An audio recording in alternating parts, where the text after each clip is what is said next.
তাফসীর করলো, আর কোরআনের এক আয়াত আল্লাহ অন্য আয়াত দিয়ে আল্লাহ ব্যাখ্যা করলো। বলেন আমরা কি আল্লাহর ব্যাখ্যা মানবো না হুজুরের ব্যাখ্যা? আল্লাহ। কথা বলেন কার? কারণ এটা হলো নাম্বার 1 তাফসীরের গ্রহণযোগ্যতার মর্যাদা 1 নাম্বার। 2 নাম্বার আয়াতের কোন ব্যাখ্যা যদি নবী বলে থাকে এই আয়াতের মর্ম এটা। 2 নম্বর গ্রহণযোগ্য মর্যাদা হলো আমার নবীর ব্যাখ্যা।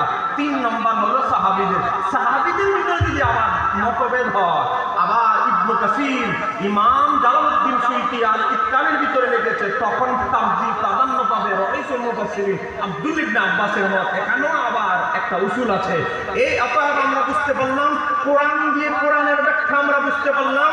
আল্লাহ কোরআনুল কারীমে সূরা ইউনূসের 58 নম্বর আয়াতে বুঝিয়ে দিলেন নবীকে পাওয়ার কারণে খুশি উদযাপন করতে হবে। এই হুকুম কার? আরেকটু জোরে বলতে হবে কার? আল্লাহ। দেখে বিফাদলিল্লাহ, ফদল আল্লাহর দয়া অনুগ্রহ অনেক কিছু করেছে। আল্লাহ যে আপনাকে চোখ দিয়েছে এটা আল্লাহর বড় দয়া। আল্লাহ কান দিয়েছে, বহু মানুষ আছে তার অঙ্গ প্রত্যঙ্গ সব কিছু ঠিক আছে, কানে শোনে না। এমন আছে না? নাই। রাস্তার মাঝখানে গেছে, গাড়ি একটা আসতেছে, পিছন থেকে বলতেছে গাড়ি আসতেছে, এই বেচারার খবর, কারণ কানে শোনে না, পিছন থেকে ডাকতেছে, কোনো লাভ নাই। কথা বলেন ঠিক কিনা? তাহলে কানে যে আমরা শুনি এটাও আল্লাহর দয়া কিনা? আজকে যার 2টা কিডনি নষ্ট হয়ে গেছে সে বুঝে যে তার কিডনি আল্লাহর দয়া, যে কিডনি কত গুরুত্বপূর্ণ জিনিস। যার 2টা চোখে দেখে না সে বুঝে চোখের কত গুরুত্বপূর্ণ।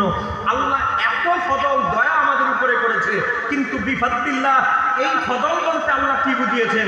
রাইসুল মুফাসসিরিন আব্দুল্লাহ ইবনে আব্বাস বলে আল্লাহ যে 2টা জিনিস পাওয়ার পরে ঈদ উদযাপন যদি এমন গল্প বলবে হাসতে হাসতে ফেট ব্যথা। আবার ওয়াজে থাম্বনেল দিয়ে দিয়েছে ইউটিউবে, যদি হাসতে হাসতে ফেট ব্যথা না হলে এমনি বেরো। আমি যদি বরফের জন্য ঘর থেকে বের হলেন, গিয়ে বুঝতেন বসরার জামে মসজিদে। বসরার জামে মসজিদে যাওয়ার পর গিয়ে দেখে 2টা মজলিস। ধরে বলেন কয়টা? 2টা মজলিস। একটা মজলিসে গিয়ে দেখে কিচ্ছা কাহিনী পূর্ব যুগের বিভিন্ন নবীদের, বিভিন্ন বনী ইসরাইলের মজার মজার ঘটনা বলতেছে আর মানুষ আনন্দিত হচ্ছে। আরেক জায়গায় গিয়ে দেখে দিনের দৈনন্দিন জীবনের বিভিন্ন ফিকহি মাসালা মাসাইল শিক্ষা দিচ্ছে। গিয়ে দেখে ওখানে মানুষ হলো 50 জন, আর এখানে দেখে হাজার হাজার মানুষ সুন্দর করে হাঁটবে, বিভিন্ন বুঝেন না বিশ্বক শিল্পীর মতো সুন্দর সুন্দর ঘটনা শুনতেছে। এখন হযরতে ইবনে শিরিন চিন্তা করলো এখানে মাত্র 50 জন আর এখানে এত হাজার হাজার মানুষ, তিনি মানুষের খেলায় যে বেশি মানুষ যেখানে কিচ্ছা কাহিনী বিভিন্ন অলিক ঘটনা বলতেছে এই মজলিসে বসেছে। এখন ঘর থেকে বের হয়েছেন এলমিদিন শিখবে। এখন এত সুন্দর ঘটনা শুনে মজা পেয়ে উনি চলে গেছেন।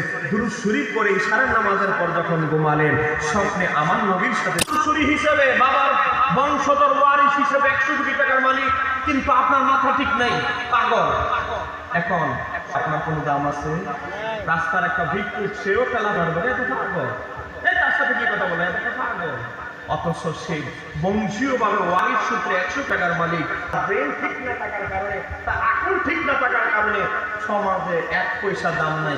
বিচারে তারা ডাকবো দেন না, অতিথি হিসাবে